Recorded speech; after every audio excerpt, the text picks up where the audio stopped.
आप कैसे इतना याद रखे सब सब्जेक्ट? आपको उस काम में कोई नहीं हरा सकता है और कुछ नहीं चाहिए। पढ़ने में तेज है, बैकग्राउंड का हमारा नियम याद रखो। सीधा से बात, सक्सेस डायरेक्टली प्रोपोर्शनल। मेरा दूसरा कोई काम है उस तरह से तो सोचिए कि अखबार वाला कैसे याद रखा है, किस घर में कौन सा अखबार देना है। नहीं समझे? आपको दे दिया जाएगा जहां Dainik Jagran times of India फेंक के चलाएंगे। हाँ, शहर वाले और 3 तल्ला पे रहेंगे, नीचे से अखबार फेंकना होगा और चलते साइकिल पे फेंक देता है। हम आप दवाई की दुकान वाले को देखिएगा, वो कुछ कुछ हेल्पर को रखे रहता है। वो बहुत ज्यादा पढ़ा होगा या नहीं होगा कोई ठीक नहीं। कहीं तो हमारे एक दवाई है, इतना पुराना दवाई का दुकान है जिसका हेल्पर है, पढ़ा लिखा नहीं है, लेकिन कोनो दवाई मांगे खोल देगा तुरंत फटाक से। वो अल्फाबेटिकली सजा के रखे हैं सब, ए से इधर, बी से इधर, सी से इधर, अल्फाबेटिक अपना सजा के रखे रहते हैं, अपना जो भी उनका तरीका होगा। धोबी को देखिएगा उस हिसाब से, तो आपको कपड़ा दे दीजिएगा एक दिन में 500, कौन कपड़ा किधर है ले जाकर पहुंचा देंगे, एक लहंगा उनमें मार हो जाएगा। नहीं, आपको उस काम में कोई नहीं हरा सकता है जिसको आप सबसे ज्यादा समय देते हैं। सफलता केवल समय मांगती है, जिसे आप लोग फोन पे दे देते हैं।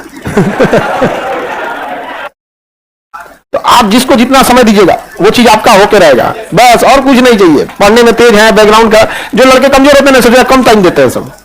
देखिए जिनका मैथ कमजोर है सबसे कम टाइम मैथ को दिया है, जिसका इंग्लिश मजबूत है सबसे ज्यादा टाइम इंग्लिश को दिया है, हम सबसे ज्यादा टाइम जीएस को दिए हैं। जीएस सही है, नहीं समझे? आपके सीधा से बात, success directly proportional to time. Gay Lussac का नियम नहीं, हमारा नियम याद रखो। Success is directly proportional to time.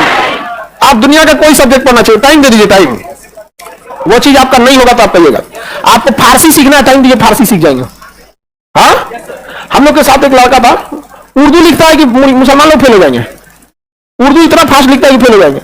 Time दिया था उसको, सीख गया यहाँ पर, उर्दू ले लिया और आगे जाकर ऑप्शनल में क्या ले लिया, उर्दू। अमूमन उर्दू, संस्कृत। अब बताइए अगर कोई मान के चलिए कोई आदमी उर्दू ले रहा है और मुस्लिम लोग तो सर इजी होते हैं ना, उसको ले लेना है यहाँ पे। तो आप किस चीज को कितना समय दिए ये डिपेंड करेगा आप कितना सक्सेस होंगे। 24 घंटा आपके पास है। सबसे बड़ा टाइम स्लॉट, आप एक टाइम स्लॉट देखिएगा जो सबसे ज्यादा देते हैं वो सोने में देते हैं, सो जाते हैं 7 से 8 घंटा, एवरेज 7 से 8 घंटा। उसके बाद मोबाइल को दे देते हैं, उसके बाद क्लास को दे देते हैं, पढ़ते कहां हैं। जिस दिन आपके 24 घंटा का सबसे बड़ा स्लॉट जिस चीज को जाएगा उस चीज में आपको कोई नहीं रोक सकता। 24 घंटा का क्लास की पढ़ाई को पढ़ाई में मत गिनिएगा, ये पढ़ाई में गिनिएगा ही नहीं क्लास की पढ़ाई। अगर इस पढ़ाई से रिजल्ट होता तो सबका होता, क्योंकि ये सबको जा रहा है। आप घर पे कितना पढ़ते हैं ये डिपेंड करता है। सबसे ज्यादा हम तो मैथ को टाइम देते हैं। हाँ दीजिए लोग जिसमें समय, लेकिन आपको रिजल्ट लेना है ना तो आपको सब में समय देना होगा इक्वल। समझा क्या? लड़के लोग कुछ कॉमन गलती करते हैं, उनसे पूछिए जब वो एग्जाम की तैयारी करने जाते हैं या जब एग्जाम पास आता है तो ये देखते हैं कि उनका कौन सब्जेक्ट मजबूत है। समझा जाएगी नहीं? देखिए ज्योग्राफी तो निपटा देंगे, इंग्लिश में तो कोई दिक्कत नहीं है, इससे कभी रिजल्ट नहीं होगा।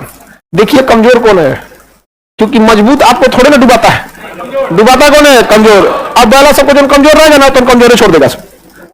अच्छा में उसमें इंटरेस्ट भी नहीं आता है ना, जो कमजोर सब्जेक्ट रहेगा उसमें इंटरेस्ट नहीं आए।